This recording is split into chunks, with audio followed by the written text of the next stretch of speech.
नमस्कार, हर खबर हरियाणा में आपका स्वागत है। आपके साथ हाजिर हूं मैं कंचन। संधू बॉर्डर पर संयुक्त किसान मोर्चा ने बैठक की, जिसमें संयुक्त किसान मोर्चा ने बड़ा फैसला लेते हुए ऐलान कर दिया कि 11 दिसंबर से किसान घर वापसी करेंगे। वहीं बैठक के बाद किसानों ने प्रेस कॉन्फ्रेंस भी की, जहां राकेश टिकैत ने साफ तौर पर कहा कि 11 दिसंबर से किसान बॉर्डर खाली कर देंगे। कुछ किसानों ने अभी से अपना सामान समेटना शुरू कर दिया है। वहीं योगेंद्र यादव ने भी कहा कि सरकार से कई बातों पर सहमति बन गई है, जिसके बाद आंदोलन स्थगित करने का फैसला लिया गया है। इस दौरान गुरनाम सिंह चढ़ूनी ने भी यहां पर अपनी बातें कही। उन्होंने कहा कि आंदोलन अभी खत्म नहीं हुआ है। अगर सरकार अपनी बातों से मुकरती है या फिर वादा खिलाफी करती है तो एक बार फिर से आंदोलन का आगाज किया जाएगा। तो इसी पर हमारे साथ ज्यादा बातचीत करने के लिए लाइव हमारे साथ बिजली मंत्री रंजीत चौटाला बीजेपी से जुड़ गए हैं और कांग्रेस से हमारे साथ प्रदेश प्रवक्ता आनंद बयानी जुड़ गए हैं। दोनों से बातचीत कर लेंगे। सबसे पहला सवाल मेरा रंजीत चौटाला जी आपसे है। सबसे पहले मैं स्वागत करूंगी और स्वागत करने के साथ ही यहां पर ढेरों शुभकामनाएं आपको दूंगी, क्योंकि किसान आंदोलन आप लोगों के लिए भी गले की फांस बना हुआ था, जो खत्म हो गया है। क्या कहेंगे इस पर? मैं समझता हूँ ये बहुत बढ़िया हुआ। एक लंबे समय से आंदोलन चल रहा था। आंदोलन बहुत हुए हैं देश में। कभी पहले महात्मा गांधी के वक्त चंपारण में हुआ, जो चरण सिंह, जो देवलाल और प्रकाश सिंह बादल के उनके समय में दिल्ली में बड़े आंदोलन हुए। एक बार करनाल में भी मोर्चा लगा। आचार्य कृपलानी, वाजपेयी जी और बदुल में बहुत लोग गिरफ्तार भी हुए थे। ये एक देश की एक 70% जहाँ आबादी किसान हो, वहाँ ये आंदोलन चलते रहते हैं। पर ये आंदोलन अब तो जितने आंदोलन थे उनमें सबसे बड़ा था। 378 दिन ये आंदोलन चला। पर बहुत अच्छा हुआ कि प्रधानमंत्री जी ने लोगों की भावना समझ के अपने विवेक से ये फैसला लिया और जैसे ही एक्ट विड्रॉ किया, किसान इससे खुश हुए। सरकार भी, हर आदमी को बहुत अच्छा सुखद वातावरण में ये फैसला हुआ। हर आदमी ने इसका स्वागत करा। जो भी देश के लिए भला सोचता है, वो कोई भी आदमी था, उसने इस फैसले का बहुत बहुत स्वागत करा। मैं माननीय प्रधानमंत्री जी का और हमारे किसान भाइयों का, मैं उनका बहुत धन्यवाद करता हूँ, बहुत स्वागत करता हूँ कि अल्टीमेटली एक फैसले पे आके देश का जो 1 साल से सब रास्ते रुके हुए थे, सारी दिल्ली की सड़कें जो चारों तरफ से रुकी हुई थी, जहाँ कभी मुगल पीरियड में भी, कभी ब्रिटिश टाइम में भी ये नहीं हुआ था। ये एक लोगों को, जो लोग व्यापारी थे देश की, एक बार कहीं ट्रैफिक रुक जाता है तो सारा मामला रुक जाता है। लाइट पे रुक जाए तो पूरे देश का 1 साल से सारी अर्थव्यवस्था, और हरियाणा में खास करके इसका बड़ा प्रभाव था। ये करके ये ठीक हुआ है, तो इसका मैं बहुत स्वागत करता हूँ। यानी एक सवाल मेरा आपसे और है यहाँ पर, यानी आप ये मानते हैं रंजीत जी कि जो आंदोलन कर रहे थे वो किसान ही थे? आप लोग अब ये बात मानते हैं? क्योंकि अगर इस आंदोलन की पूरी तस्वीर में निकालकर आप लोगों के सामने रखूं तो आंदोलन के दौरान यहाँ पर किसानों के कई नाम दिए गए। उन्हें आतंकी तक कहा गया, तालिबानी कहा गया, यहाँ पर खालिस्तानी कहा गया, कई नाम उनके रख दिए गए। अब मानते हैं आप कि ये किसान ही थे जो आंदोलन कर रहे थे? मैडम, ये इस में नहीं जाना चाहिए। जब एक ठीक हो गया, अब इसमें कौन कह रहा था इंडिविजुअल एक्शन थे, कोई कुछ कह रहा था।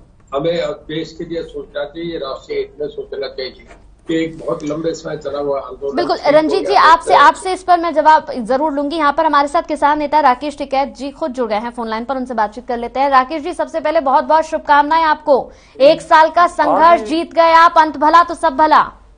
नहीं, बिल्कुल आपका सबका, भाई प्रेस का बड़ा योगदान रहा सबका।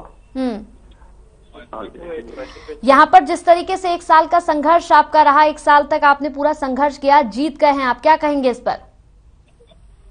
इसमें बहुत लोगों का योगदान इसमें रहा है और सभी लोगों के योगदान से एक ये सहमति पत्र बना है भारत सरकार और देश के किसानों, नौजवान, इनके बीच में।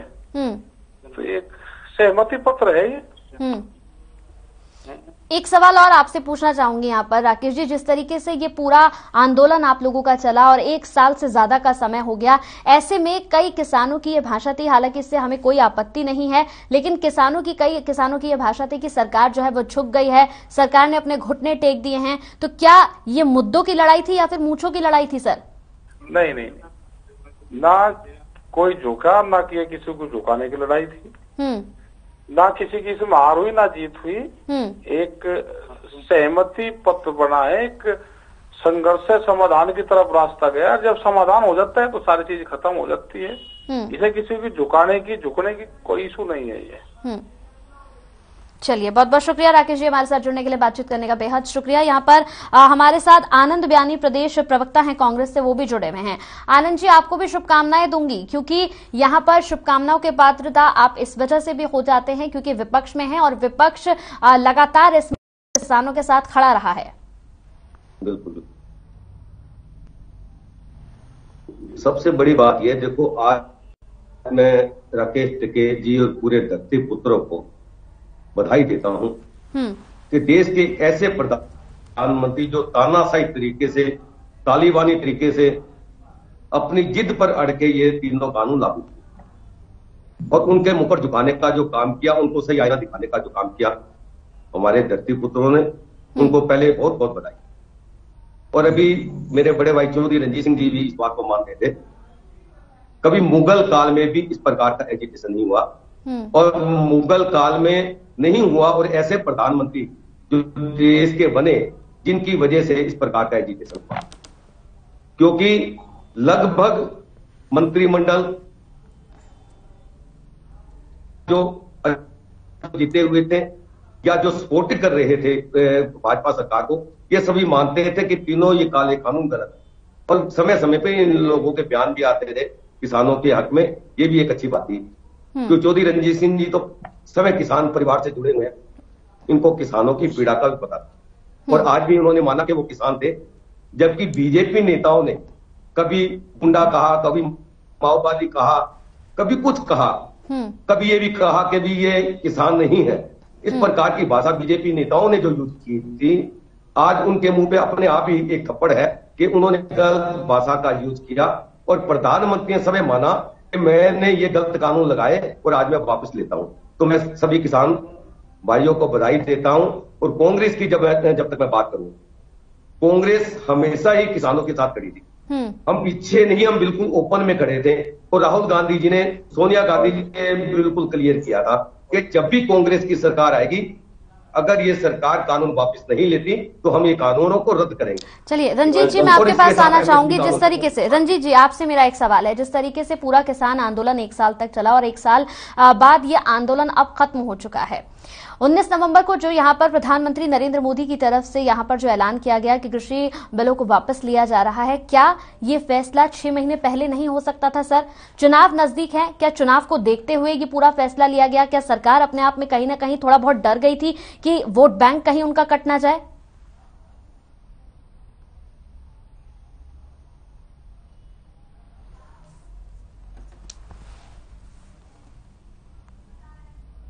रंजीत जी, आवाज मिल रही है आपको?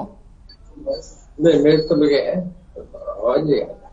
मेरा सवाल आपसे ये था, मैं एक बार फिर से दोहरा रही हूं अपना सवाल, कि प्रधानमंत्री नरेंद्र मोदी ने जो ऐलान किया 19 नवंबर को कृषि कानूनों को वापस लेने का, क्या ये फैसला 6 महीने पहले नहीं हो सकता था सर? चुनाव नजदीक है, ऐसे में अचानक से इस फैसले को लेने के पीछे क्या कुछ कारण है? क्या सरकार घबरा रही थी?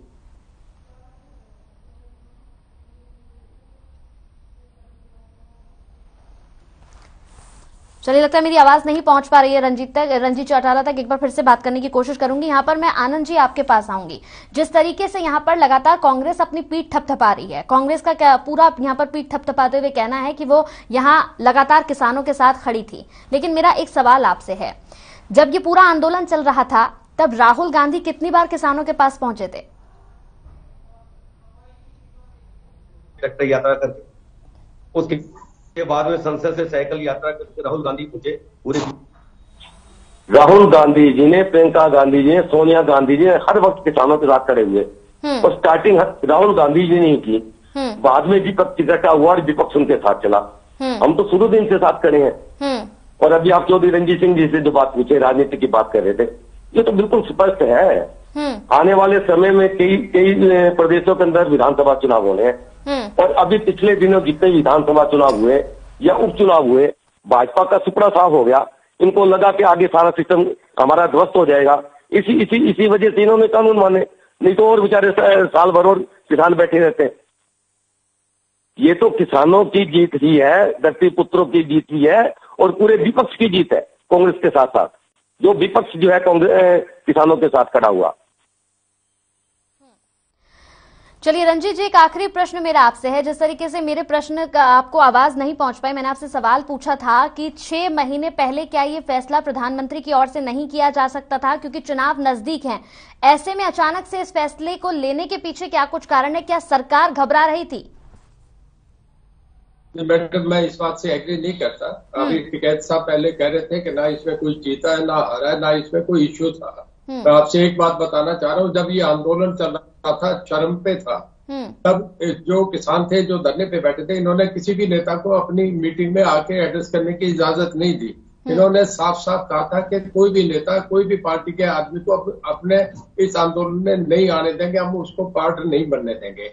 ये कहीं राजनीतिक इसमें कुछ था ही नहीं और न ही इसका कोई चुनाव से था। मैं आपसे एक बात बताऊं, अभी जब चुनाव हो रहे थे तो कहीं भी कोई किसान के नाम से कहीं चुनाव में नहीं, अगर किसान संसद खड़ा होकर चुनाव करे, एक किसान अलग पार्टी बने तो उसमें मैं भी किसान हूं। मैं तो देश का 70% आबादी किसान है और किसान को कभी कमजोर नहीं समझना चाहिए।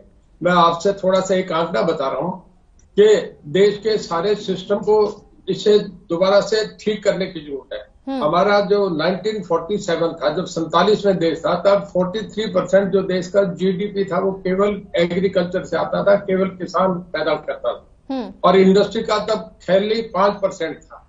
और आज के दिन खाली एग्रीकल्चर से 11% रह गया, जो हम नेशनल उसमें जीडीपी में कंट्रीब्यूट करता है किसान, या एग्रीकल्चर सेक्टर से वो 47 से घट के 11 आ गया। किसान की हालत थोड़ी ठीक करने की है। मैं आपसे एक बता रहा हूं कि जापान से लेके अमेरिका तक 2% से लेके 7% लोग खेती करते हैं। कोई खेती करता नहीं, सब खेती छोड़ गए। हमारा हिंदुस्तान और पाकिस्तान दो ऐसे देश है जिसमें 70%, 65 to 70% लोग केवल खेती पे मुनस्सर करते हैं। अभी टिकैत साहब का मैं मान सकता हूँ, मेरे पिताजी ने, श्री देवीलाल ने, आपके पिताजी श्री महेंद्र सिंह टिकैत ने, प्रकाश सिंह बादल ने बहुत लंबे समय तक संघर्ष करा किसानों के लिए। पर इधर जो आपके बयानी साहब बैठे, इन्हें तो कोई किसानों की बात का पता ही नहीं। ये तो पार्टी से जरूर आके बैठे। मैं इन्हें एक सवाल पूछना चाहता हूँ, ये मुझे बताएंगे कि कॉटन का बीज कितना पड़ता है पर एकड़ में? मुझे ये बताएंगे सरसों का बीज कितना पड़ता है 1 एकड़ में? ये बता सकेंगे कि गेहूं का बीज 1 एकड़ में कितना पड़ता है? चने का और बाजरे का 1 एकड़ में कितना बीज पड़ता है? देखिए, किसान नेता ऐसे नहीं बनते। देश के जो सबसे बड़े आदमी थे जिन्होंने एग्रीकल्चर में रेवोल्यूशन लाए, वो हमारे देश के वेंकटरमन थे, जो सबसे बड़े साइंटिस्ट थे। उन्होंने सब इजाद करा, ट्यूबवेल इजाद करा, नए बीज इजाद करे। और इंटरनेशनली जो अंतर्राष्ट्रीय नेता थे वो डॉक्टर बोरलाग थे। उनकी वजह से आज हमारी प्रोडक्शन बढ़ी है। जो हरियाणा और पंजाब में जो गेहूं और कॉटन, जो हर तरीके से पेडी जो हमारी बढ़ी है, वो उनकी देन है, इन किसी की नहीं है। मैं आपसे कहना चाहूंगा कि हमें थोड़ा सा सोचना चाहिए। 1 एकड़ पे अगर घर के 7 मेंबर होंगे तो वो बिजनेस लाभप्रद नहीं हो सकता। एक रेडी वाला आदमी जिसकी टोटल रेडी पे, चाहे वो सब्जी लिए बैठा है, चाहे फ्रूट है, चाहे उस पर दही बल्ले लेके घूम रहा है, उसकी कीमत 2 लाख नहीं है। वो आदमी रोज के 5,000 रुपए का हमारा, उसका बच्चा स्कूल में टाई बांध के स्कूल में जाता है, रिक्शा में बैठ के जाएगा, उसके घर में एंटीना लगा है। और किसान का बेटा जिसपे 5 एकड़ जमीन है, उसकी कीमत 1 करोड़ रुपए, आज के दिन 1.5 करोड़ तक है। और उसके घर, उसके बिना फीस के उसका नाम स्कूल से कट जाता है। इस तरीके की हालत, हमें टोटल किसान को, इसके सारे सिस्टम को, हमें एग्रीकल्चर को नए कॉन्सेप्ट में ले जाना पड़ेगा। अगर हम हॉर्टिकल्चर में जाए, फ्लोरिकल्चर में जाए, या फिर इसके बाद हम फिशरीज में, आपके पोल्ट्री फार्म में जब करेंगे तो दुनिया सब खेती छोड़ती जा रही है। किसान पे कोई दूसरा धंधा है नहीं, इस करके वो मजबूरी में पेट पालने के लिए खेती का काम कर रहे हैं। दिन रात पागलों की तरह खेत में लगा रहता है। किसान की कोई अच्छी उसकी सिस्टम नहीं है। इसको हमें सुधारने की जरूरत है। बिल्कुल, इसे सुधारने की जरूरत है और एक बड़ी पहल हुई है और ये आंदोलन खत्म हो गया जो 1 साल से ज्यादा वक्त ले चुका था। बहुत बहुत शुक्रिया रंजीत जी, आपका हमारे साथ जुड़े। आनंद बयानी जी, कांग्रेस यहाँ पर प्रदेश प्रवक्ता, हमारे साथ जुड़े, आपका भी बहुत बहुत शुक्रिया हमारे साथ जुड़ने के लिए। तो हमारे साथ अब किसान नेता गुरनाम सिंह चढ़ूनी जुड़ गए हैं फोन लाइन पर, उनसे बातचीत कर लेते हैं। गुरनाम सिंह चढ़ूनी जी, सबसे पहले बहुत बहुत आपको शुभकामनाएं। 1 साल से ज्यादा वक्त बीत गया इस आंदोलन को, आप लोगों का संघर्ष जीत गए आप। अंत भला तो सब भला। Thank you. क्या कहेंगे इस पर? देखिए, ये सवाल इस जीत का ये नहीं है कि 3 काले कानून वापस करवा लिए हैं। हाँ। सवाल ये है कि जो पूंजीवाद रूपी नाग सारी जनता को निगल रहा है, उसका मुंह बंद किया है। वो एक बड़ी बात है कि जो पूंजीवाद है वो आम जनता को खत्म कर रहा है, आम जनता को कंगाल कर रहा है। और उसके जो इस आंदोलन से उसको झटका पड़ा है, जो 15 लाख करोड़ का कारोबार कानूनों के माध्यम से जो कारपोरेट को जा रहा था, हाँ। वो रुका है। और उसके आगे जो है अब सभी सरकारें ये सोचने के लिए मजबूर हो गई हैं कि सारी दुनिया को कारपोरेट के हवाले नहीं किया जा सकता, सारी दुनिया को पूंजीवाद के हवाले नहीं किया जा सकता। तो उसके आगे के लिए भी उसमें जो आने वाली सरकारें वो भी उस चीज से डरेंगी। ये बड़ी बात हुई है। चलिए, बहुत बहुत शुक्रिया गुरनाम सिंह चढ़ूनी जी हमारे साथ बातचीत करने के लिए। तो हमारे साथ बिजली मंत्री रंजीत चौटाला जी जुड़े थे। चौटाला जी, आपका बहुत बहुत धन्यवाद, आप जुड़े हमारे साथ। आनंद बयानी जी, आपका भी बहुत बहुत शुक्रिया, हमारे साथ जुड़े, बातचीत आपने की। तो इसी के साथ 1 साल से ज्यादा का वक्त बीत गया है, 1 साल 14 दिन हो चुके हैं, ये आंदोलन खत्म हो गया है, जो अपने आप में